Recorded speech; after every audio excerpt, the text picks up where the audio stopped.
எனக்கு இவ்வளவு கூட்டம் கொடுது, நான் தான் நாளை முதல்வர்னு சொல்றேன். அவர் எங்கேயுமே சொல்லல சார், நான் நாளை முதல்வர் அப்படின்னு. போஸ்ட் ஒட்டிருக்காங்க சார். போஸ்டர் யார் வேணாலும் ஓட்டு சார். உதயநிதி இன்பநிதி கூட தான் சார் போஸ்ட் ஓட்டுறாங்க. அதுக்காக வந்து அவர் அடுத்த நாளை முதல்வர் சொல்றாங்களா? சார் நிறைய போஸ்டர் இருக்கு சார். நீங்க போஸ்டர் ஓட்டுறதுன்னா அது வந்து ஒரு தொண்டனுடைய ஆசை சார். அது விஜய் எங்கேயாச்சும் நான் அடுத்த முதல்வர் ஆவன்னு சொல்லியிருக்காரா சார்? நம்ம கூட மக்கள் இருக்கிறாங்க, இதுக்கு மேல என்ன வேணும் உங்களுக்கு? இணை பொதுச் செயலாளர் இருக்கிறவர் யாரு? அவர் எந்த அமைப்புலேருந்து வந்தவர்? அவர் ஆர்எஸ்எஸ்லேருந்து வந்தவர் சார். கட்சி மாறி வர்றது அப்படின்றதுலாம் சாதாரண ஒரு அமைப்பு. அவர் வந்து ஐடி விங்கில் முக்கிய பொறுப்பை ஏற்றிருக்காரு. ஸோ அது வந்து அவர் வந்து நம்ம அனுப்பப்பட்டவர்னு ஏற்றுக்கொள்றதா இல்லை வந்து சேர்ந்தவர்னு எந்த இல்லை? அப்போ வந்து இப்போ கரூரோட அமைச்சர் செந்தில் பாலாஜி அவர் வந்து ஏடிஎம்கேல இருந்தார். இதே திரு ஸ்டாலின் அவர்கள் வந்து எதிர்கட்சி தலைவராக இருக்கும்போது செந்தில் பாலாஜி பற்றி பேசின விஷயங்களை வந்து நம்ம பார்த்துருப்போம். இன்னைக்கு அவரை கூப்பிட்டு அமைச்சரவையில் முக்கிய அமைச்சர் கொடுத்துருக்காரு சார். அப்போ ஏடிஎம்கே தான் வந்து அவர் அமுச்சு விட்டுருன்னு சொல்ல முடியும். பாட்டிலுக்கு 10 ரூபா, பாட்டிலுக்கு 10 ரூபா, பாட்டிலுக்கு 10 ரூபா. விஜய்க்கு வந்து ரகசிய அஜெண்டா ஒன்று ஓடிட்டு இருக்கு. அதுக்கு பின்புலத்தில் ஒரு ரகசிய அனுப்புதலும் ஆள் அனுப்புதலும், அவருக்கு ரகசியமாக தமிழகத்தை எதிர்க்கிறதுக்கான ஒரு ஏவலாக அவர் பயன்படுத்தப்பட்டு வருதும் தொடர்ந்து நடக்கிறதுனால தான் சொல்கிறேன்.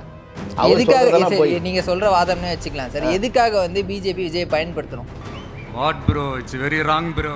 ஒரு இளைஞரணி ஆரம்பித்து தன் ஸ்ட்ரென்த்தை காமிச்சு தெருவாக சுற்றி ஊராக சுற்றி கிராமமாக சுற்றி ஒரு இளைஞரை ஆரம்பித்து தான் தகுதியானவன்றதை நிரூபித்து அப்புறம் இளைஞரணி வந்து ஒரு முக்கியமான அணியாக வந்து திமுகவில் பலப்படுத்தி அதுக்காக கடுமையாக உழைச்சி அதுக்கப்புறம் இளைஞர் அணியிலேருந்து அடுத்தது வந்து ஒரு மிகப்பெரிய அந்த இளைஞர் இயக்கத்தை ரொம்ப ஸ்ட்ராங்காக வைக்கும்போது ஒரு பதவி, மேயர் பதவி அவருக்கு கிடைச்சி அந்த மேயர் பதவி கிடைச்ச போது கூட அது வந்து முதல்வர் பதவிக்கு அடுத்த பதவி அவர் கிடைக்குமாங்கிற தகுதிக்கு அவர் சரியாக வந்து வருவாராங்கிற அளவுக்கு அவர் சோதனைகளுக்கு உட்படுத்தப்பட்டு அதுக்கப்புறம் மேயர் பதவியும் அவர் தக்க வச்சு அதையும் சிறப்பாக காமிச்சு ஒவ்வொரு இடத்துலையும் உழைச்சி தன்னை ப்ரூவ் பண்ணி வந்த முதலமைச்சர் ஒருத்தர் இருக்காருல்ல.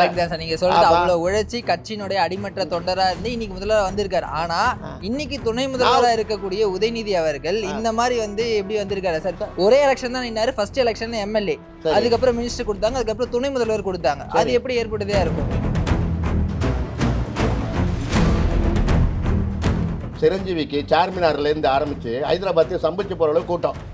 சிரஞ்சீவி முதல்வர் ஆகிட்டாரா?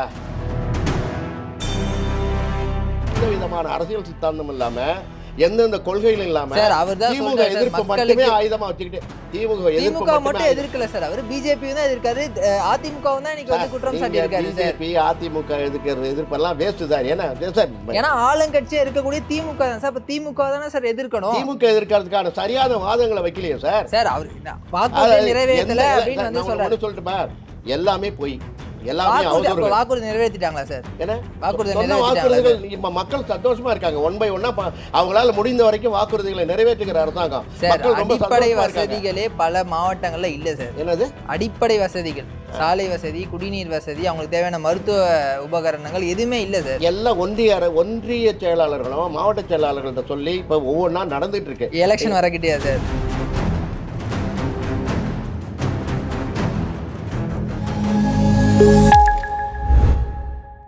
நாதஸ் மீடியர்களுக்கு வணக்கம். விஜயோட ஸ்பீச் குறித்து விவாதிக்கிறதுக்காக இன்னைக்கு நம்முடைய இயக்குனர் பாரதி மோகன் சார் தான் இணைஞ்சிருக்காரு. வணக்கம் சார். வணக்கம். டிஎம்கேக்கு ஓட்டு போடுறதும் பிஜேபிக்கு ஓட்டு போடுறதும் ஒன்று தான் அப்படின்ட்டு வந்து விஜய் பேசியிருக்காரு. இது நீங்கள் எப்படி பார்க்குறீங்க சார்? இதை விட ஒரு சிறுவிளைத்தனமான பேச்சு யாருக்குமே இருக்கக்கூடாது சார். யாரும் அந்த மாதிரி பேசவே கூடாது. ஏன்னா பாஜகவுக்கும் திமுகவுக்கும் 7ஆம் பொருத்தம்னு எல்லாருக்குமே தெரியும், தமிழ்நாட்டுக்கே தெரியும். ஏன்னா பாஜகவோட முடிவுகள் எல்லாமே கம்ப்ளீட்டாக தமிழகத்திற்கும் தமிழக அரசுக்கும் தமிழக முதல்வருக்கும் மிகப்பெரிய பாதிப்புகளால் இருக்குது. அதனால் மிகப்பெரிய உரசல்கள், சண்டைகள், போக்குவரத்து தமிழகம் வந்து மிகச்சிறப்பாக வரக்கூடாது அப்படின்னு அவங்க கங்கணம் கட்டிட்டு வேலை செய்கிறாங்க அப்படின்னு சொல்லிட்டு தமிழக முதல்வர் சொல்கிறாரு. இல்லை நாங்கள் செய்கிறது தான் செய்கிறோம், நல்லது தான் தமிழர்களுக்கு செய்கிறோம்னு அவங்க சொல்கிறாங்க. ஸோ அடிப்படையில் உள்ளுக்குள்ளே பார்த்திங்கன்னா மிகப்பெரிய புகைச்சலும் மிகப்பெரிய ஒரு ஆதங்கமும் இருந்துக்கிட்டே இருக்குன்றது தமிழ்நாடு முழுக்களும் தெரியும். இவர் சொல்கிறது எப்படி இருக்குது அப்படின்னு கேட்டிங்கன்னா, இவர் தான் கூட்டணி வச்சுருக்காரு பிஜேபியில் அப்படிங்கிறது மறைமுக கூட்டணி, ரகசிய கூட்டணி வச்சுருக்காரு. இவர் நீங்கள் கூட கேள்விப்பட்டிருப்பீங்களா? அதாவது இது அவருக்கு வந்து எப்படின்னு கேட்டிங்கன்னா, நான் தனியானவன், நான் உண்மையானவன், நேர்மையானவன், நான் தனியாக நிற்கிறேன் அப்படின்றத சொல்கிறதுக்காக வேண்டி இப்படி பலவித கட்டுக்கதைகளை அவர் புரட்டி விட்டுருக்காரு. இல்ல சார், அவர் என்ன கேட்கிறாருன்னா, நீங்க கொடுத்த வாக்குறுதிகளை நிறைவேற்றல அப்படின்ற ஒரு விஷயத்த சொல்றாரு. அது மட்டும் இல்லாம நீங்க சொல்றீங்க. நான் அதுக்கு முன்னாடி முதல் கேள்விக்கே நான் பதில் சொல்லிடுறேன். முதல் கேள்வி எப்படின்னு கேட்டிங்கன்னா, உங்களுக்கு இணை பொதுச் செயலாளர் இருக்கிறவர் யாரு? அவர் எந்த அமைப்புலேருந்து வந்தவர்? அவர் ஆர்எஸ்எஸ்லேருந்து வந்தவர். சார், கட்சி மாறி வர்றது அப்படின்றதுலாம் சாதாரண விஷயம் ஒரு தானே சார். அமைப்பு. அவர் வந்து ஐடி விங்கில் முக்கிய பொறுப்பை ஏற்றிருக்காரு. ஸோ அது வந்து அவர் வந்து நம்ம அனுப்பப்பட்டவர்னு ஏற்றுக்கொள்றதா சார், இல்லை அப்போ வந்து சேர்ந்தவர்னு எந்த இல்ல ஏற்றுக்கொள்றதா? அப்போ வந்து இப்ப கரூரோட அமைச்சர் இருக்க செந்தில் பாலாஜி அவர் வந்து ஏடிஎம்கேல இருந்தார். இதே திரு ஸ்டாலின் அவர்கள் வந்து எதிர்க்கட்சி தலைவரா இருக்கும்போது செந்தில் பாலாஜி பத்தி பேசின விஷயங்களை வந்து நம்ம பார்த்திருப்போம். இன்னைக்கு அவரை கூப்பிட்டு அமைச்சரவையில முக்கிய அமைச்சர் கொடுத்திருக்காரு சார். அப்போ ஏடிஎம்கே தான் வந்து அவர் அமுச்சு விட்டுருன்னு சொல்ல முடியுமா? சார், அதிமுகவில் இருக்கிறவங்க பல பேர், ஏன்னா இப்போ இருக்கிறவங்க முழுக்க நிறையவே அதிமுகலேருந்து திமுகவில் வந்தவங்க தான். அதுதான் சார், அப்படி கட்சி மாறி வரும்போது முக்கியமான நிர்வாக பொறுப்பு எல்லாம் இருக்கும்போது சரி, ரகசிய அஜெண்டாங்கிறது வேற சார். ரகசிய அவர் சொல்ற அஜெண்டா. மாதிரி ஆமா டிஎம்கேக்கும் சார், பிஜேபிக்குமா? எப்போதுமே விஜய்க்கு வந்து ரகசிய அஜெண்டா ஒன்று ஓடிட்டு இருக்கு. அதுக்கு பின்புலத்தில் ஒரு ரகசிய அனுப்புதலும் ஆள் அனுப்புதலும், அவருக்கு ரகசியமாக தமிழகத்தை எதிர்க்கிறதுக்கான ஒரு ஏவலாக அவர் பயன்படுத்தப்பட்டு வருதும் தொடர்ந்து நடக்கிறதுனால தான் சொல்கிறேன். எதுக்காக நீங்க சொல்ற வாதம்னே வச்சுக்கலாம் சார், எதுக்காக வந்து பிஜேபி விஜய் பயன்படுத்தணும் சார்? ஓட்டுகளை பிரிக்கிறதுக்கு, நேரடியாக தமிழக மக்களை சந்திக்கிறதுக்கு பிஜேபிக்கு எந்த விதமான திராணி கிடையாது. அதற்காக ஒரு பெரிய மாசுள்ள ஒரு மிகப்பெரிய நடிகனை ஒரு ஓட்டை வச்சு ஒரு மிகப்பெரிய ஓட்டு வங்கியை பிரித்தோம்னா, அதுக்கப்புறம் அதிமுகவும் பாஜகவும் இருக்கிற ஓட்டு வங்கிக்கும் இதுக்கும் ஏற்பட டிஃப்ரென்ஸில் திமுக வந்து கொஞ்சம் கலங்கடிக்கலாம் அப்படின்னு சொல்லி ஒரு பிளானு. அது நடக்க போகிறது. விஜய் இன்னைக்கு ஸ்பீச்சில் வந்து திமுக எவ்வளோ விமர்சனம் பண்ணாரோ அதே அளவுக்கு பிஜேபியும் விமர்சனம் பண்ணார். நீட்டை ஒழிச்சிட்டு நீங்களே ஒழிச்சிங்களா, தமிழகத்துக்கு தர வேண்டிய கல்வி நிதியை கொடுத்தீங்களா அப்படின்ட்டு சரமாரியாக கேட்டிருக்காரு சார். இதெல்லாம் கேட்டாதான் அவருக்கு ஓட்டு போடுவாங்க சார். அப்ப இதே வேலையை தானே திமுகவும் பண்றாங்க. ஸ்டாலின் அவர்களோ, உதயநிதி ஸ்டாலின் அவர்களோ, அமைச்சர்களோ, எம்எல்ஏக்களோ வந்து பிஜேபி குறித்து இப்படி தானே சார் பேசுறாங்க. சார், ஒரு தார்மீகமான ஒரு 25 ஆண்டுகளாக தமிழ்நாட்டில் வந்து இந்த பொறுப்புகளில் இருந்து மத்திய ஒன்றிய அரசால் வஞ்சிக்கப்பட்டவர்கள் பேசுறது வேற, புதுசாக வந்தவர் பேசுறது வேற, எந்த அரசியல் பின்னணியே இல்லாத வந்தவர் வேற. உனக்கு என்ன அரசியலோட ஞானம் என்ன இருக்கு? அதாவது சார், நம்ம போன வீடியோல நம்ம இதை பேசிட்டோம். விஜய் வந்து தொடர்ந்து என்னென்ன பண்ணிட்டு வந்தாரு அப்படின்றத பேசிட்டோம். அதாவது ஒரு சிறு வயதிலேயே, ஒரு 12-14 வயதிலேயே ஒளிஞ்சிருந்து தலைவர்கள் பின்னாடி இருந்து முன்னுக்கு வராமல், அதுக்கப்புறம் ரொம்ப கஷ்டப்பட்டு நீ உனக்கு தகுதியை காமி, அப்போ தான் உனக்கு பதவி தருவேன்னு சொல்லி அதுக்கப்புறம் பேராசிரியரை பிடிச்சி ஒரு இளைஞரணி ஆரம்பித்து தன் ஸ்ட்ரென்த்தை காமிச்சு தெருவாக சுற்றி ஊராக சுற்றி நான் கிராமமாக சுற்றி ஒரு இளைஞரை ஆரம்பித்து தான் தகுதியானவன்றதை நிரூபித்து, அப்புறம் இளைஞர் அணி வந்து ஒரு முக்கியமான அணியாக வந்து திமுகவில் பலப்படுத்தி அதுக்காக கடுமையாக உழைச்சி, அதுக்கப்புறம் இளைஞர் அணியிலேருந்து அடுத்தது வந்து ஒரு மிகப்பெரிய அந்த இளைஞர் இயக்கத்தை ரொம்ப ஸ்ட்ராங்காக வைக்கும்போது ஒரு பதவி, மேயர் பதவி அவருக்கு கிடச்சி, அந்த மேயர் பதவி கிடைச்ச போது கூட அது வந்து முதல்வர் பதவிக்கு அடுத்த பதவி அவர் கிடைக்குமாங்கிற தகுதிக்கு அவர் சரியாக வந்து வருவாராங்கிற அளவுக்கு அவர் சோதனைகளுக்கு உட்படுத்தப்பட்டு, அதுக்கப்புறம் மேயர் பதவியும் அவர் தக்க வச்சு அதையும் சிறப்பாக காமிச்சு ஒவ்வொரு இடத்துலையும் உழைச்சி தன்னை ப்ரூவ் பண்ணி வந்த முதலமைச்சர் ஒருத்தர் இருக்காருல்ல. நீங்க சொல்றது அவ்வளவு உழைச்சி கட்சியினுடைய அடிமட்ட தொண்டரா இருந்து இன்னைக்கு முதல்வர் வந்திருக்காரு. ஆனா இன்னைக்கு துணை முதல்வராக இருக்கக்கூடிய உதயநிதி அவர்கள் இந்த மாதிரி வந்து எப்படி வந்திருக்காரு சார்? ஒரே எலெக்ஷன் தான் நின்னாரு. ஃபர்ஸ்ட் எலெக்ஷன் எம்எல்ஏ, அதுக்கப்புறம் மினிஸ்டர் கொடுத்தாங்க, அதுக்கப்புறம் துணை முதல்வர் கொடுத்தாங்க. அது எப்படி ஏற்படுதா இருக்கும்? அவரும் உழைச்சு அவரும் சார். அப்ப அதே தான் சார் விஜய் வந்து படம் நடிச்சுட்டு சினிமால இருந்து வராரு. உதயநிதி அவர்களும் சினிமால இருந்து வராரு. உதயநிதி வந்து எல்லா விதமான கலைகளையும் கத்துக்கிட்டு தன்னுடைய அரசியல் ஞானத்தோட வர்றாரு சார். நீ திடீர்னு ஒரு நாள் நடிச்சுக்கிட்டே இருந்த நீ உனக்கு முதல்வர் ஆசை வந்துருச்சு.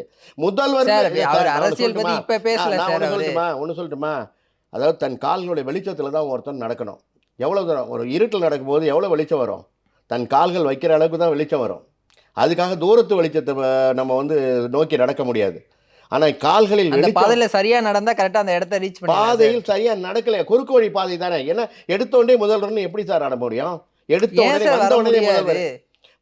முதல்வர் சார். மக்கள் முடிவு பண்ணிட்டாங்க சார். எந்த விதமான அரசியல் சித்தாந்தம் இல்லாம, எந்தெந்த கொள்கைகள் இல்லாம சார், அவர்தான் திமுக எதிர்ப்பு மட்டுமே ஆயுதமா வச்சுக்கிட்டு திமுக எதிர்ப்பு திமுக மட்டும் மட்டுமே எதிர்க்கல சார், அவர் பிஜேபியும் தான் எதிர்க்காரு, அதிமுகவும் தான் இன்னைக்கு வந்து குற்றம் சாட்டி இருக்காரு சார். பிஜேபி அதிமுக எதிர்ப்பெல்லாம் வேஸ்ட் சார். ஏன்னா சார், ஏன்னா ஆளுங்கட்சியா இருக்கக்கூடிய திமுக தான் சார். அப்ப திமுக தானே சார் எதிர்க்கணும். திமுக எதிர்க்கிறதுக்கான சரியான வாதங்களை வைக்கலையே சார். சார் அவர் வாக்குறுதி நிறைவேற்றல எந்த- அப்படின்னு வந்து நான் சொல்றாரு. ஒண்ணு சொல்லட்டுமா, எல்லாமே பொய், எல்லாமே அவதூறுகள். வாக்குறுதி நிறைவேற்றிட்டாங்களா சார்? ஏன்னா வாக்குறுதி சொன்ன நிறைவேற்றிட்டாங்களா வாக்குறுதிகள் இப்ப மக்கள் சந்தோஷமா இருக்காங்க. ஒன் பை ஒன்னா அவங்களால முடிந்த வரைக்கும் வாக்குறுதிகளை நிறைவேற்றுகிற அரசாங்கம். சார்? மக்கள் ரொம்ப அடிப்படை சந்தோஷமா இருக்காங்க. வசதிகளே பல மாவட்டங்கள்ல இல்ல சார். என்னது அடிப்படை வசதிகள், சாலை வசதி, குடிநீர் வசதி, அவங்களுக்கு தேவையான மருத்துவ உபகரணங்கள் எதுவுமே இல்ல சார். எல்லாம் ஒன்றிய செயலாளர்களும் மாவட்ட செயலாளர்கள்ட்ட சொல்லி இப்ப ஒவ்வொன்றா நடந்துட்டு இருக்கு. எலெக்ஷன் வரக்கிட்டியா சார்? இன்னும் 6 மாசம் தான் எலெக்ஷன் வர எல்லாமே நடந்துட்டு இருக்கு.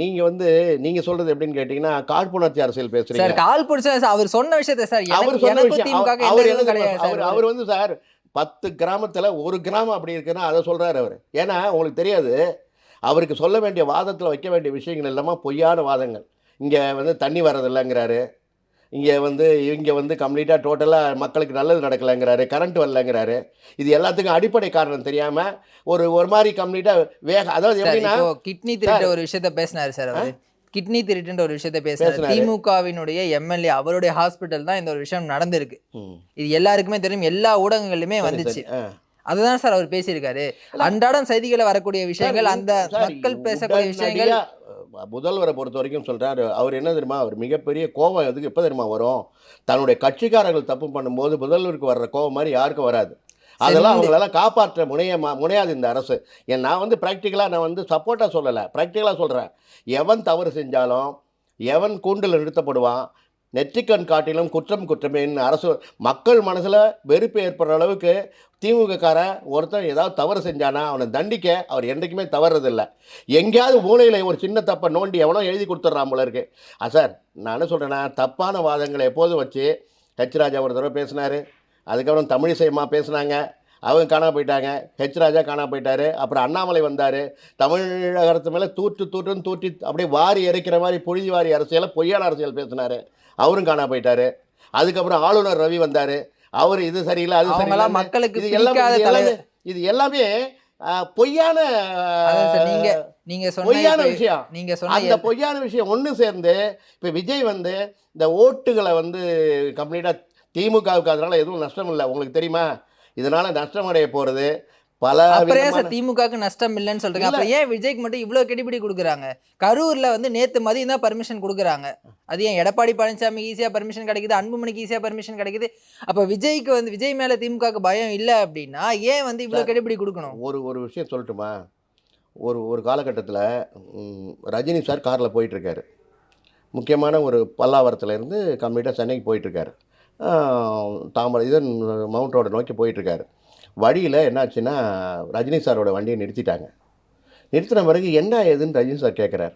கேட்டோன்னு இல்லை, முதல்வர் வராங்க, ஏர்போர்ட்லேருந்து வராங்க, அவங்க வந்த பிறகு தான் நமக்கு வழி விடுவாங்க, அதுக்குள்ளே நிறுத்தி சொல்லிட்டாங்கன்னு. சார், அந்த கதை அப்போ ரஜினி இறங்கி வர்றாரு. ரஜினி சார் சூப்பர் ஸ்டார் இறங்கி வந்து அந்த ஒரு டீ கடையில் போய் நிற்கிறாரு வர்ற வரைக்கும். அங்கே அந்த டோட்டல் க்ரௌட் பெரிய க்ரௌட் ஆகிடுச்சு. உங்களுக்கு நடிகனுக்கு ஏற்படுற கவர்ச்சி க்ரௌடு. இந்த பாருங்க சார், நானும் வந்து அரசியலில் இருந்தவன். நான் வந்து சேலத்தில் வந்து குஷ்பு மேடமோட போயிருந்தேன், ஒரு பிரச்சாரத்துக்கு போயிருந்தேன். பார்த்தீங்கன்னா சேலம் ஜங்ஷன்லேருந்து ஆரம்பித்து மெயின் ரோடு வரைக்கும் லட்சக்கணக்கான கூட்டம். அவங்க நடந்தே போக முடியல, அந்த அளவுக்கு திமுக பிரச்சாரத்துக்கு நான் போகும்போது. அப்போ பார்த்தீங்கன்னா அந்த 3 லட்சம் 4 லட்சம் பேரும் அப்படியே ஓட்டு போடுவாங்கன்னு. 3 லட்சமோ இல்லை 50,000 60,000 கூட்டம் பாருங்க சார். உங்களுக்கு தெரியும், சிரஞ்சீவிக்கு ஹைதராபாத்தே ஸ்தம்பிச்சு போகிற அளவுக்கு கூட்டம் சார். சிரஞ்சீவிக்கு சார்மினார்லேருந்து ஆரம்பித்து ஹைதராபாத்தே ஸ்தம்பிச்சு போகிற அளவுக்கு கூட்டம். சிரஞ்சீவி முதல்வர் ஆகிட்டாரா? இது ஒரு சின்ன ஒரு மாய்மாலமான ஒரு போலி பிம்பம்.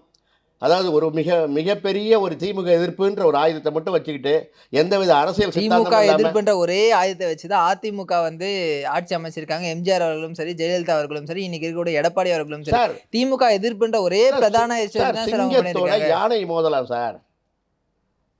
இன்குபேட்டரில் வந்து அரசியல் பண்ணவர், இன்குபேட்டர் இன்னும் வந்து முதிரிடாத, எந்த வித மென்டல் பேலன்ஸ் இல்லாத, எந்த விதமாக அரசியல் பூர்வீக ஞானம் இல்லாமல், ஒன்று தியாகம், ஒன்று கொடை, ஒன்று வந்து இன்னொன்று என்னென்னா தாழ்வு, மனத்தாழ்வு, அப்புறமேல இருமாப்பு இல்லாமல் இருக்கிறது, ரெண்டாவது சேவை.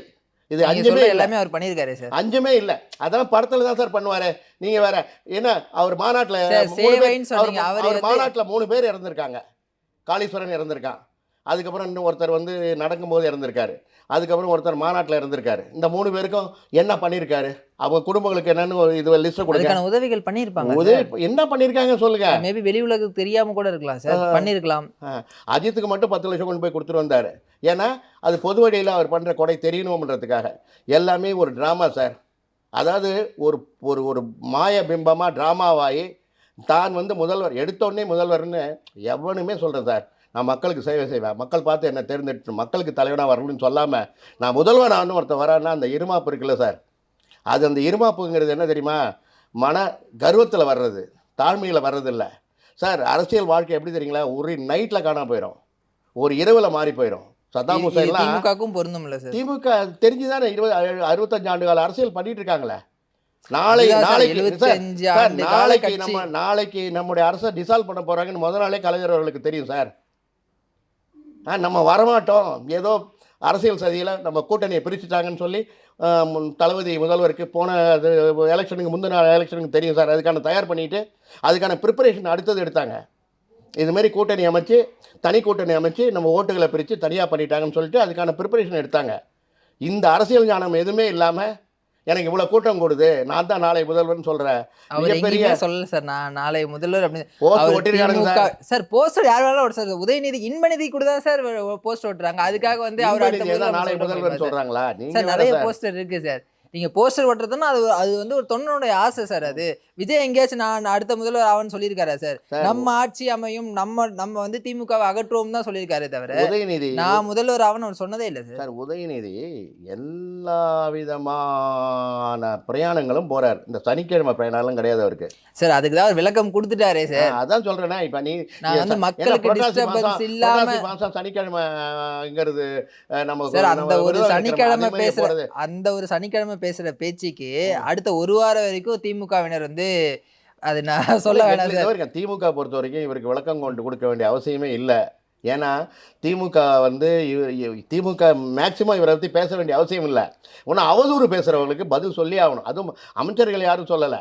அவர் நியாயமான கேள்வி தானே சார் கேட்குறாரு. ஏன் வாக்குறுதிகளை நிறைவேற்றல அப்படின்னு கேட்குறாரு.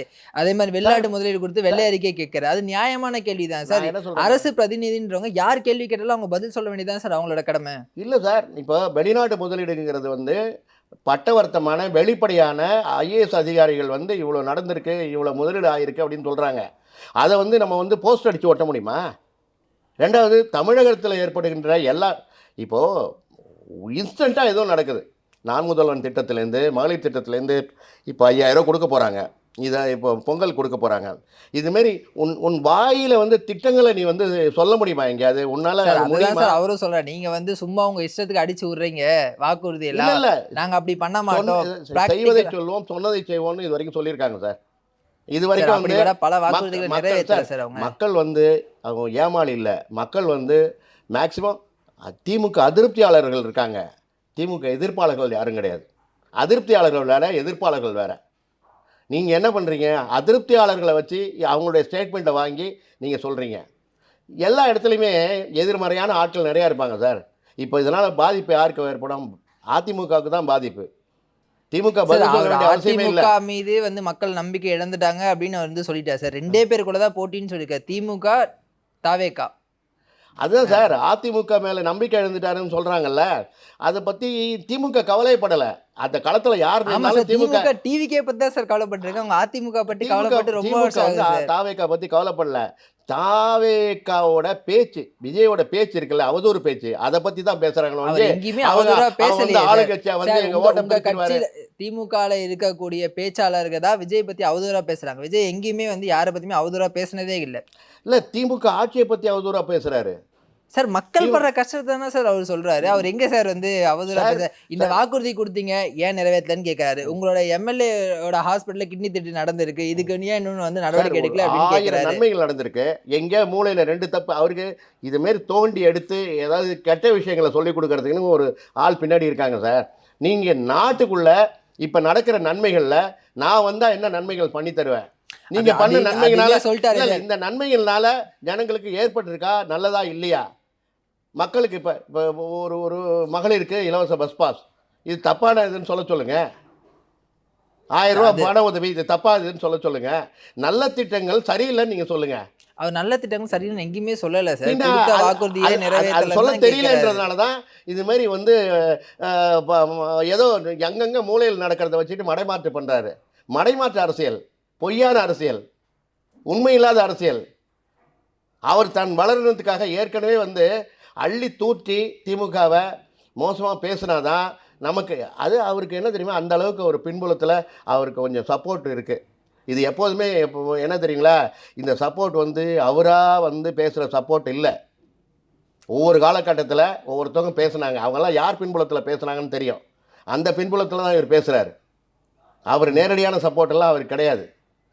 ரகசிய மறைமுகமான அவருக்கு ஏதோ ஒரு பின்புலம் இருக்கிறதுனால தான் இப்படியெல்லாம் அவதூறு பொய்யெல்லாம் பரப்பிட்டு பேசிகிட்டு இருக்காரு. திமுகவுக்கு அதை பற்றி கவலையே இல்லை.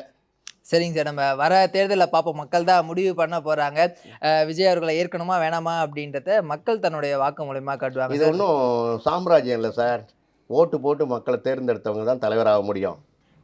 அதனால் புரியுதுங்களா, எல்லாம் பேச்சு அரசியலுங்கிறது ரொம்ப நல்லாயிருக்கும். நான் ப்ராக்டிக்கல் அரசியலுங்கிறது போக போக தான் தெரியும். பல கருத்துக்களை எங்களுக்காக தெரிவிச்சுங்க. ரொம்ப ரொம்ப நன்றி சார். நன்றி, வணக்கம்.